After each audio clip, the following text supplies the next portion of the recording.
तो दोस्तों आज हम पेज नंबर 257।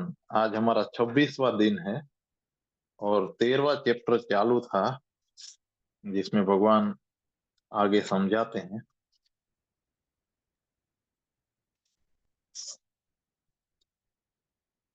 वे इसमें रस लेते हैं क्योंकि शरीर शून्यता का भाव उनमें है। जब वे गोल गोल नाचते हैं तो बच्चों को अचानक पता चलता है कि उनका शरीर तो नाचता है लेकिन वे नहीं नाचते। अपने भीतर वे एक तरह से केंद्रित हो गए महसूस करते हैं क्योंकि उनके शरीर और आत्मा में अभी दूरी बनी है। दोनों के बीच अभी अंतराल है। हम सयाने लोगों को वह अनुभव इतना आसानी से नहीं हो सकता है। जब तुम माँ के गर्भ में प्रवेश करते हो तो तुरंत ही शरीर में नहीं प्रविष्ट हो जाते। शरीर में प्रविष्ट होने में समय लगता है और जब बच्चा जन्म लेता है तब भी वह शरीर से पूरी तरह नहीं जुड़ा होता है। उसकी आत्मा शरीर में पूरी तरह स्थित नहीं होती है। दोनों के बीच थोड़ा सा अंतराल बना रहता है। यही कारण है कि कई चीजें बच्चा नहीं कर सकता है। उसका शरीर तो उन्हें करने को तैयार है लेकिन वह नहीं कर पाता है। अगर तुमने ख्याल किया हो तो देखा होगा कि नवजात शिशु दोनों आंखों से देखने में भी समर्थ नहीं होते हैं। वे सदा एक आंख से देखते हैं। तुमने गौर किया हो कि जब बच्चे कुछ देखते हैं, निरीक्षण करते हैं, तो दोनों आंखों से नहीं करते। वे एक आंख से ही देखते हैं। उनकी वह आंख बड़ी हो जाती है। देखते क्षण उनकी एक आंख की पुतली फैल कर बड़ी हो जाती है और दूसरी पुतली छोटी ही बनी रहती है। बच्चे अभी स्थिर नहीं हुए हैं। उनकी चेतना अभी स्थिर नहीं है। उनकी चेतना अभी ढीली ढीली है। धीरे धीरे वह स्थिर होगी और तब वे दोनों आंखों से देखने लगेंगे। बच्चे अभी अपने और दूसरे के शरीर में फर्क करना भी नहीं जानते हैं। यह कठिन है। वे अभी अपने शरीर से पूरी तरह नहीं जुड़े हैं। यह जोड़ धीरे धीरे आएगा। ध्यान फिर से अंतराल पैदा करने की चेष्टा है। तुम अपने शरीर से जुड़ गए हो, शरीर के साथ ठोस हो चुके हो। तभी तो तुम समझते हो कि मैं शरीर हूँ। अगर फिर से एक अंतराल बनाया जा सके तो फिर समझने लगोगे कि मैं शरीर नहीं हूँ। शरीर से परे कुछ हूँ। इसलिए झूलना और गोल गोल घूमना सहयोगी होते हैं। वे अंतराल पैदा करते हैं। ये विधि यहाँ पूरी होती है। केंद्रित होने की 9वीं विधि।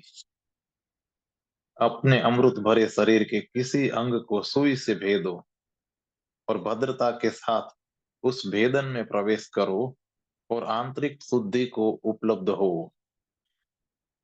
यह सूत्र कहता है अपने अमृत भरे शरीर के किसी अंग को सुई से भेदो। तुम्हारा शरीर मात्र शरीर नहीं है, वह तुमसे भरा है। और यह तुम जो हो वह अमृत हो। अपने शरीर को भेदो, उसमें छेद करो।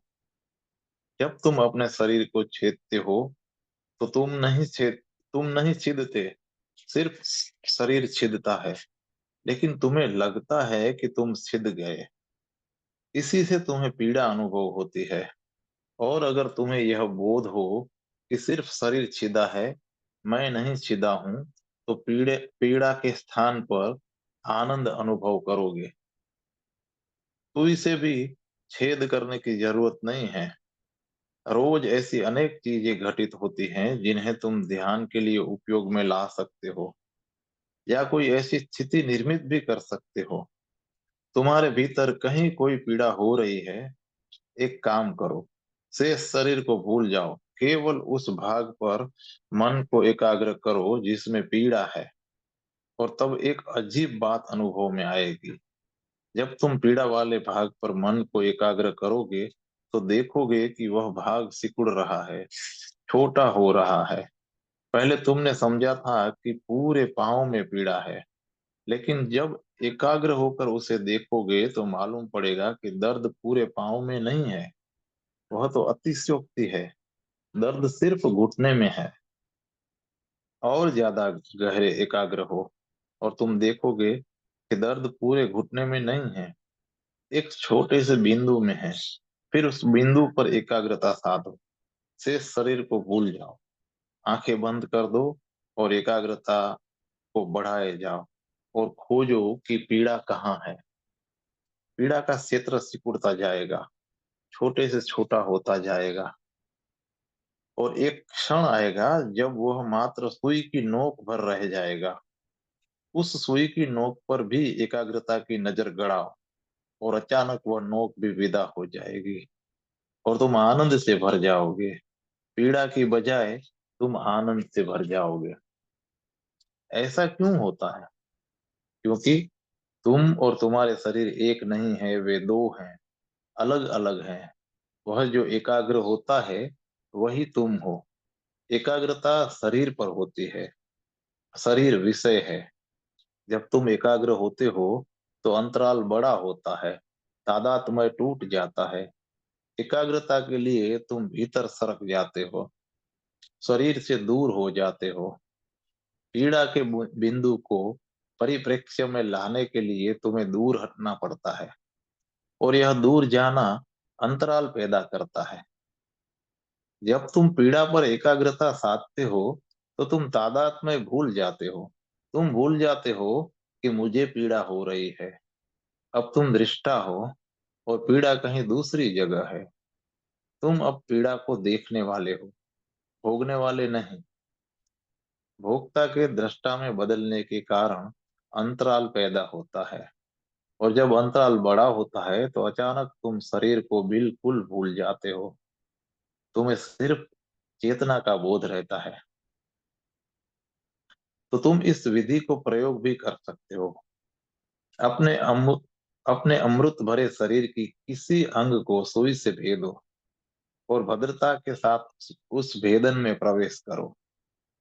अगर कोई पीड़ा है तो पहले तुम्हें तुम्हें उसके पूरे क्षेत्र पर एकाग्र होना होगा। फिर धीरे धीरे वह क्षेत्र घटकर सुई की नोक के बराबर रह जाएगा। लेकिन पीड़ा की प्रतीक्षा क्या करनी? तुम एक सुई से काम ले सकते हो। शरीर के किसी संवेदनशील अंग पर सुई चुभाओ। पर शरीर में ऐसे भी कई स्थल हैं जो मृत हैं, उनसे काम नहीं चलेगा। तुमने शरीर के इन मृत स्थलों के बारे में नहीं सुना है।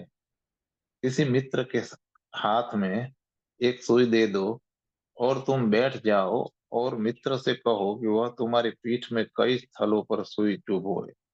कई स्थलों पर तुम्हें पीड़ा का एहसास नहीं होगा। तुम मित्र से कहोगे कि तुमने सुई अभी नहीं चुभोई है, मुझे दर्द नहीं हुआ। वो ही मृत स्थल है। तुम्हारे गाल पर ही ऐसे दो मृत स्थल है जिनकी जांच की जा सकती है। अगर तुम भारत के गांव में जाओ तो देखोगे कि धार्मिक त्योहारों के समय लोग अपने घालों को तीर से भेद देते हैं। वह चमत्कार जैसा मालूम होता है लेकिन चमत्कार है नहीं। घाल पर दो मृत स्थल हैं। अगर तुम उन्हें छेदो तो न खून निकलेगा और न पीड़ा होगी। तुम्हारी पीठ में तो ऐसे हजारों मृत स्थल हैं, वहां पीड़ा नहीं होगी। तो तुम्हारे शरीर में दो तरह के स्थल स्थल हैं, संवेदनशील संवेदनशील जीवित स्थल और मृत स्थल। कोई संवेदनशील कोई संवेदनशील स्थल को खोजो जहां तुम्हें जरा सा स्पर्श का भी पता चल जाए। तब उसमें सुई चुभो कर चुभन में प्रवेश कर जाओ। वही असली बात है, वही ध्यान है। और भद्रता के साथ इस भेदन में प्रवेश करो। जैसे जैसे सुई तुम्हारी चमड़ी के भीतर प्रवेश करेगी और तुम्हें पीड़ा होगी, वैसे वैसे तुम भी उसमें प्रवेश करते जाओ। यह मत देखो कि तुम्हारे भीतर पीड़ा प्रवेश कर रही है। पीड़ा को मत देखो, उसके साथ तादात्म्य मत करो। सुई के साथ, चुभन के साथ तुम भी भीतर प्रवेश करो। आंखें बंद कर लो, पीड़ा का निरीक्षण करो। जैसे पीड़ा भीतर जाए, वैसे तुम भी अपने भीतर जाओ। चुभती हुई सुई के साथ तुम्हारा मन आसानी से एकाग्र हो जाएगा। पीड़ा के तीव्र पीड़ा के उस बिंदु को गौर से देखो। वही भद्रता के साथ वेदन में प्रवेश करना हुआ। और आंतरिक शुद्धि को उपलब्ध हो। अगर तुमने निरीक्षण करते हुए, तादात्म्य न करते हुए, अलग दूर खड़े रहते हुए, बिना यह समझे हुए कि पीड़ा तुम्हें भेद रही है, बल्कि यह देखते हुए कि शरीर को भेद रही है और तुम दृष्टा हो, प्रवेश किया, तो तुम आंतरिक शुद्धता को उपलब्ध हो जाओगे। तब आंतरिक निर्दोषता तुम पर प्रकट हो जाएगी। तब पहली बार तुम्हें बोध होगा कि मैं शरीर नहीं हूँ। और एक बार तुमने जाना कि मैं शरीर नहीं हूँ, तुम्हारा सारा जीवन आमूल बदल जाएगा। क्योंकि तुम्हारा सारा जीवन शरीर के इर्द गिर्द चक्कर काटता है। एक बार जान गए कि मैं शरीर नहीं हूँ, तुम फिर इस जीवन को ढो नहीं सकते, क्योंकि उसका केंद्र ही खो गया है। जब तुम शरीर नहीं रहे, तो तुम्हें दूसरा जीवन निर्मित करना पड़ेगा। वही जीवन सन्यासी का जीवन है। यह और ही जीवन होगा, क्योंकि अब केंद्र ही और होगा। अब तुम संसार में शरीर की भांति नहीं, बल्कि आत्मा की भांति रहोगे। जब तक तुम शरीर की तरह रहते हो, तब तक तुम्हारा संसार भौतिक उपलब्धियों का, लोभ भोग वासना और कामुकता का संसार होगा। और वह संसार शरीर प्रधान संसार होगा। लेकिन जब जान लिया कि मैं शरीर नहीं हूं, तो तुम्हारा सारा संसार विलीन हो जाता है। तुम अब से तुम अब उसे संभाल कर नहीं रख सकते। तब एक दूसरा संसार उदय होगा, जो आत्मा के इर्द गिर्द घूमता है। वह संसार करुणा प्रेम सौंदर्य सत्य शुभ और निर्दोषता का संसार होगा। केंद्र हट गया। वह अब शरीर में नहीं है। अब केंद्र चेतना में है। आज इतना ही। अब हम चैप्टर नंबर 14 में प्रवेश करेंगे। प्रेम को ध्यान बनाओ, ध्यान को प्रेम। यहाँ प्रश्न सार हैं। पहला प्रश्न, समाधि को केंद्रित होना क्यों कहते हैं? दूसरा है, ध्यान के बिना कैसे अकेला प्रेम पर्याप्त है? और तीसरा, मनुष्य संवेदनहीन क्यों है?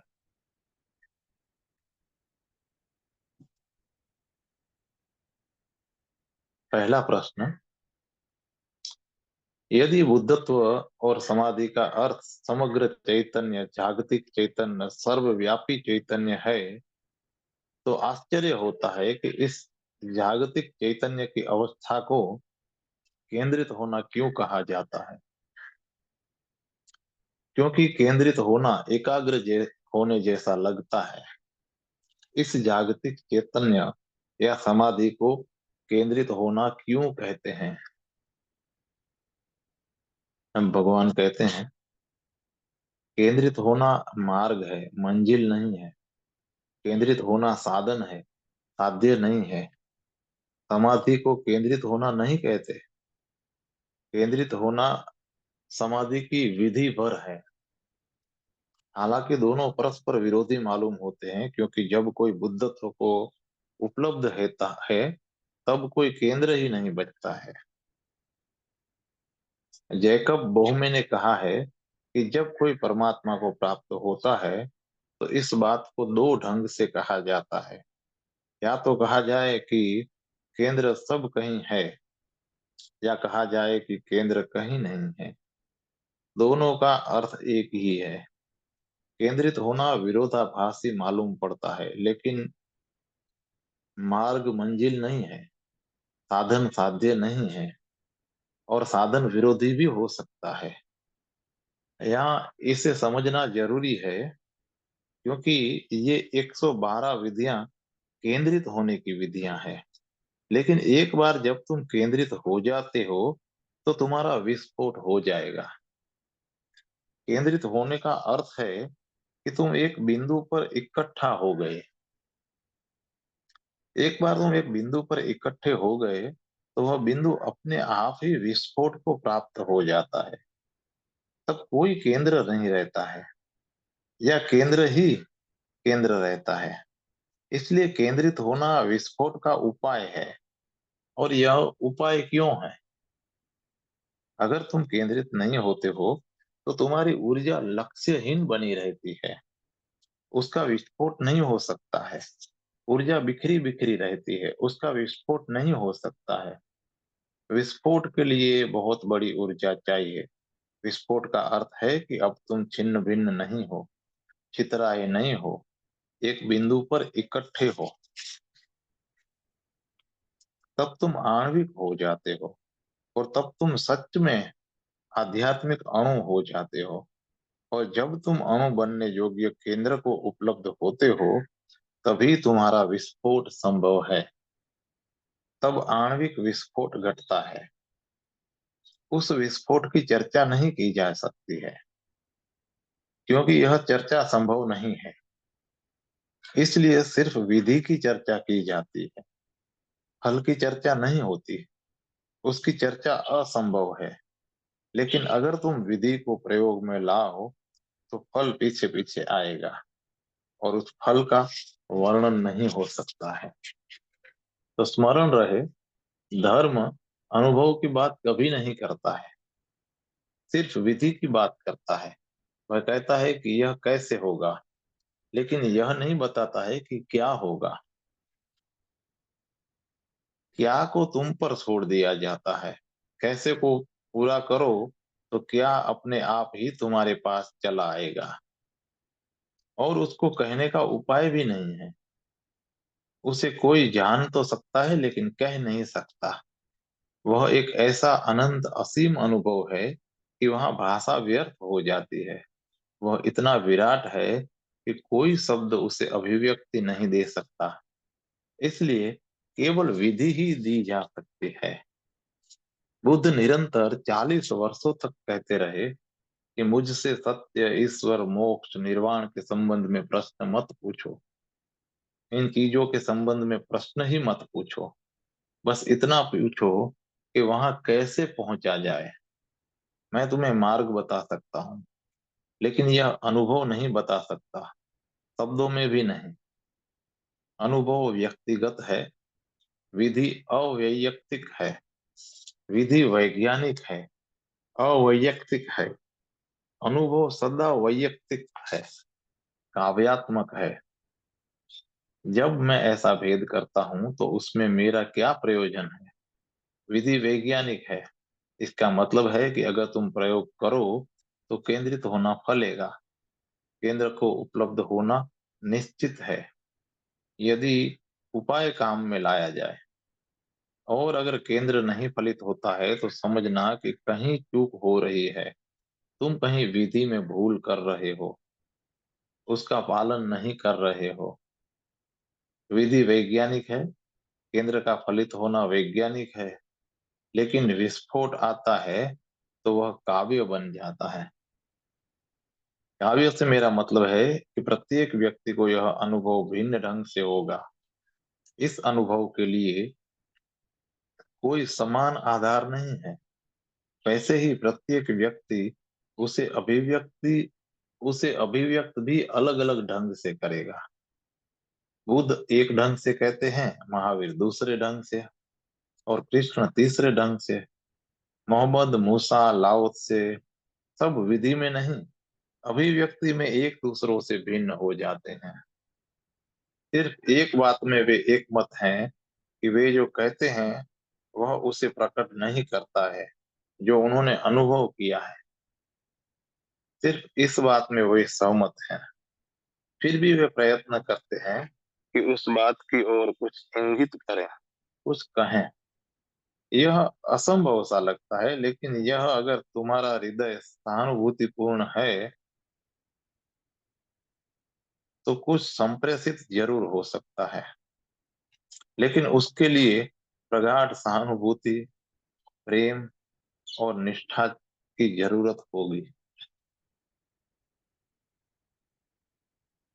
सच तो ये है कि जब कोई बात तुम तक संप्रेषित हो जाती है तो उसका श्रेय कहने वाले से अधिक तुमको है। अगर तुम उससे गहरे प्रेम से और श्रद्धा से ग्रहण कर सको तो कुछ बात तुम तक पहुंच जाती है, लेकिन अगर तुम उसके प्रति आलोचक का भाव रखो तो कुछ भी नहीं पहुंचता। पहली बात तो उसे कहना कठिन है, लेकिन यदि कहा भी जाए तो तुम्हारी आलोचनात्मक वृत्ति के कारण संवाद असंभव हो जाता है। संवाद बड़ा नाजुक मामला है। यही कारण है कि इन 112 विधियों में अनुभव को बिल्कुल बाहर छोड़ दिया गया है। उसकी ओर मात्र इशारा इशारा किया गया है। शिव बार बार कहते हैं, यह करो और अनुभव, और तुरंत चुप हो जाते हैं। वे कहते हैं, यह करो और आनंद, और फिर चुप हो जाते हैं। आनंद, अनुभव और विस्फोट, और उसके पार तो व्यक्तिगत अनुभव का जगत आता है जो प्रकट नहीं किया जा सकता। उसे न प्रकट करना ही अच्छा है, क्योंकि अगर उसको व्यक्त करने की कोशिश की जाए तो वह गलत समझा जाएगा। इसलिए शिव मौन रह जाते हैं। वे सिर्फ विधि की या उपाय की बात करते हैं, लेकिन केंद्रित होना मंजिल नहीं है, वह महज एक मार्ग है। और केंद्रित होना विस्फोट में कैसे बदल जाता है, क्योंकि अगर एक बिंदु पर अतिशय ऊर्जा इकट्ठी हो जाए तो वह बिंदु विस्फोट को प्राप्त होगा। बिंदु बहुत छोटा है और ऊर्जा बहुत बड़ी, इसलिए बिंदु उसे संभाल नहीं सकता है। विस्फोट अनिवार्य है। जैसे कि इस बल्ब में एक खास मात्रा की बिजली समा सकती है, और अगर ज्यादा बिजली हो जाए तो वो फूटेगा। वैसे ही जब तुम्हारे केंद्र पर अतिशय ऊर्जा इकट्ठी हो जाती है तो वह संभाल नहीं पाता, फलतः विस्फोट होता है। यह वैज्ञानिक बात है, यह वैज्ञानिक नियम भी है। और अगर केंद्र पर विस्फोट नहीं होता है तो समझना चाहिए कि अभी तुम केंद्रित नहीं हुए हो। एक बार तुम केंद्रित हो गए कि तुरंत विस्फोट घटित होता है।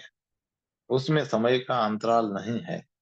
इसलिए अगर विस्फोट घटित नहीं होता है तो समझना कि तुम अभी इकट्ठे नहीं हो, एकाग्र नहीं हुए हो। अभी तुम्हें एक केंद्र नहीं प्राप्त हुआ है। तुम अभी भी बंटे हो। तुम्हारी ऊर्जा नष्ट हो रही है, बाहर की ओर जा रही है।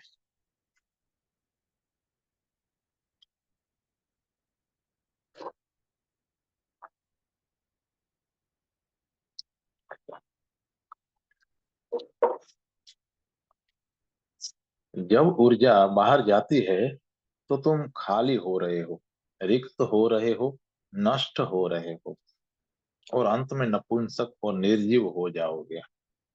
सच तो यह है कि मृत्यु आती है तो तुम्हें मरा हुआ ही पाती है। तुम एक मृत पोस्ट हो।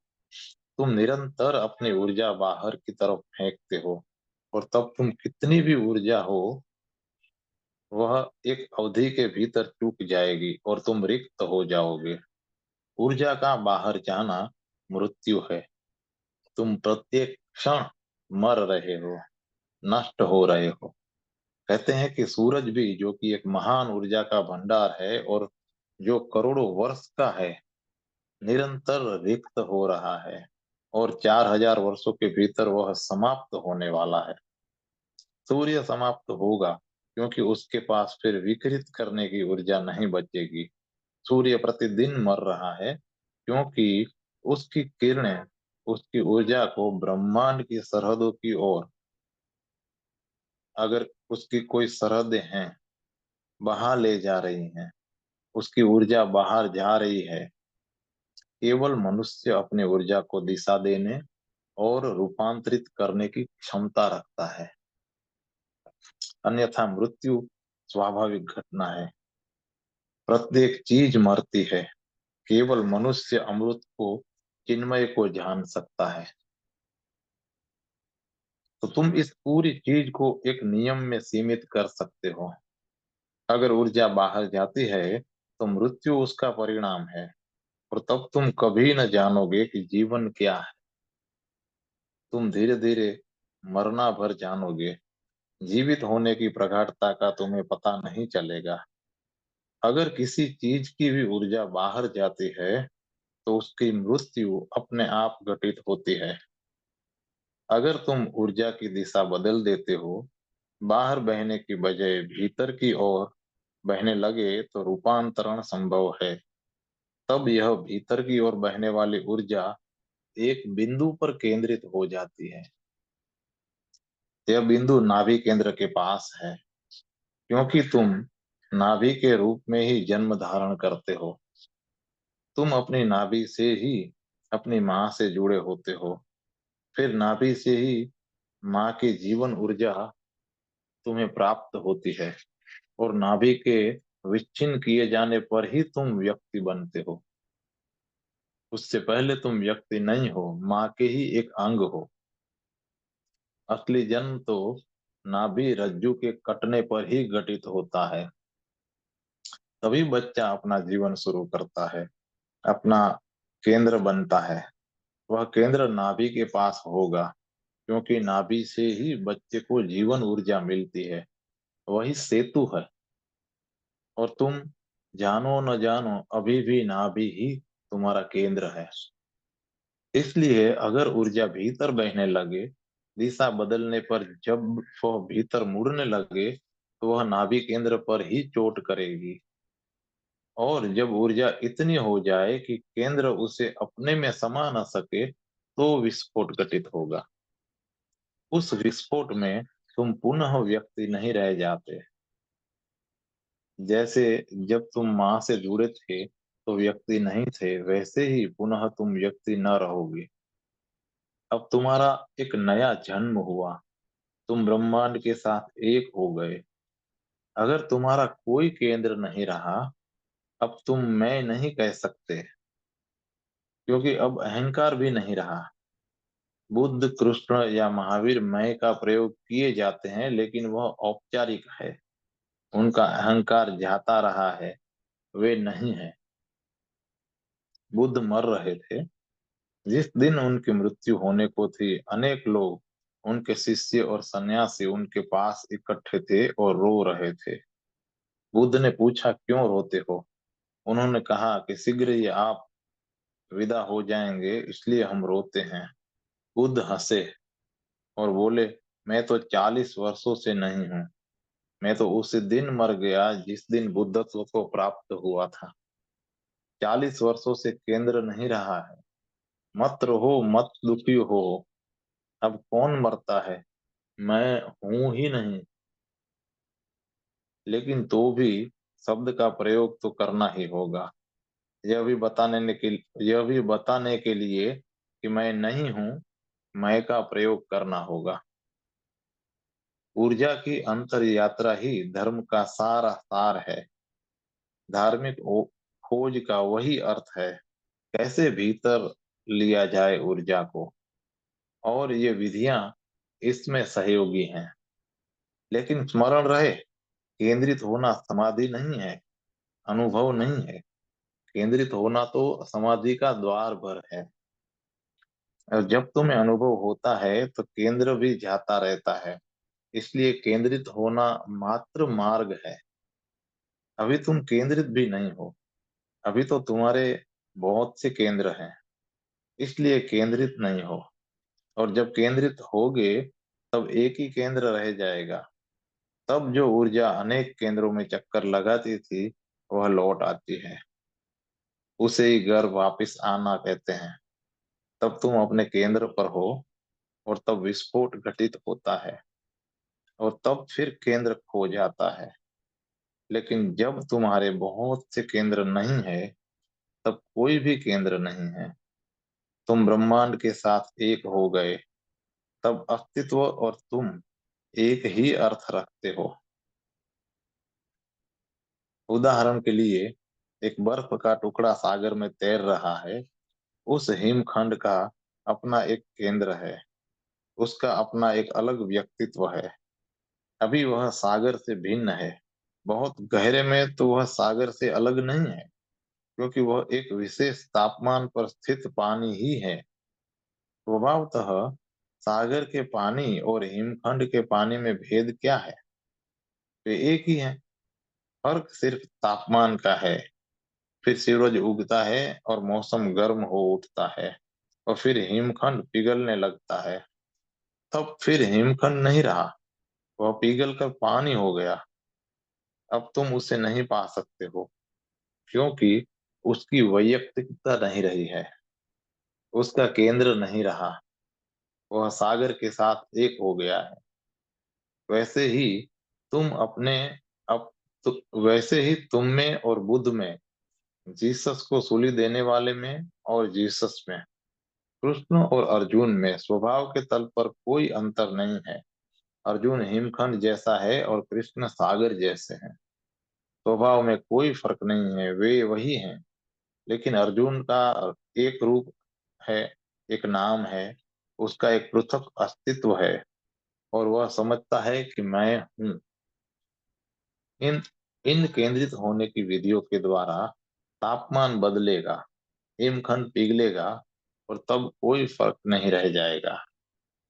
सागर होने का भाव समाधि है, हिमखंड होने का भाव मन है। सागर सा अनुभव करना अमन को उपलब्ध होना है, और केंद्रित होना मार्ग है। मार्ग का वह बिंदु जहाँ हिमखंड रूपांतरित होगा, तब हिमखंड नहीं रहेगा।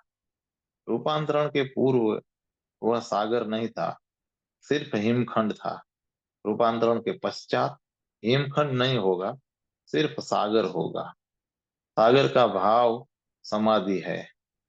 अपने को समस्त के भाव के साथ एक करना समाधि है। लेकिन मैं यह नहीं कह रहा हूं कि अपने को समस्त के साथ एक रूप में सोचो। तुम सोच विचार कर सकते हो, लेकिन सोच विचार केंद्रित होने के पहले वह ज्ञान उपलब्धि नहीं है। तुम स्वयं नहीं जानते हो। तुमने सुना है, पढ़ा है, और तुम जानते हो कि किसी दिन तुम्हें भी यह घटित होगा। लेकिन तुम स्वयं इस ज्ञान को उपलब्ध नहीं हुए हो। केंद्रित होने के पहले तुम सोच विचार कर सकते हो, लेकिन उसका कोई महत्व नहीं है। और केंद्रित होने के बाद विचार करने वाला कहाँ रहता है? तब तुम जानते हो, तब यह अनुभव घटित हुआ है। तब तुम नहीं हो, केवल सागर है। यहाँ केंद्रित होना उपाय है, समाधि मंजिल है। और समाधि में क्या घटित होता है, उसके संबंध में कुछ भी नहीं कहा गया है, क्योंकि कुछ कहा ही नहीं जा सकता है। और सिर्फ शिव बहुत वैज्ञानिक है, कहने में उनका कोई रस भी नहीं है, इसलिए वे सूत्रों में बोलते हैं। वे एक भी फिजूल शब्द उपयोग नहीं करेंगे, इसलिए वे इंगित करते हैं। इन शब्दों से इंगित करते हैं अनुभव, आनंद, घटना वगैरह। इतना ही नहीं, कभी कभी तो वे सिर्फ तब इतना कहकर काम चला लेते हैं। दो श्वासों के बीच केंद्रित हो, और तब वे तब पर ही क्यों रुक जाते हैं? और कभी वे कहेंगे कि दो अतियों के मध्य में हो, और वह, यह उनके इशारे हैं, वह, तब, अनुभव, आनंद, घटना, विस्फोट, और वे वहीं रुक जाते हैं। क्यों? हम तो चाहेंगे कि वे कुछ और कहें। उसके दो कारण हैं। एक, कि उसकी व्याख्या नहीं की जा सकती है। क्यों? क्यों व्याख्या नहीं की जा सकती है? ऐसे विचारक हैं जैसे यूरोप के आधुनिक आधुनिक विधेयवादी, भाषा विश्लेषक और अन्य, जो कहते हैं कि अनुभव किया जा सकता है, वह बताया भी जा सकता है। और उनके कहने में थोड़ी सच्चाई भी है।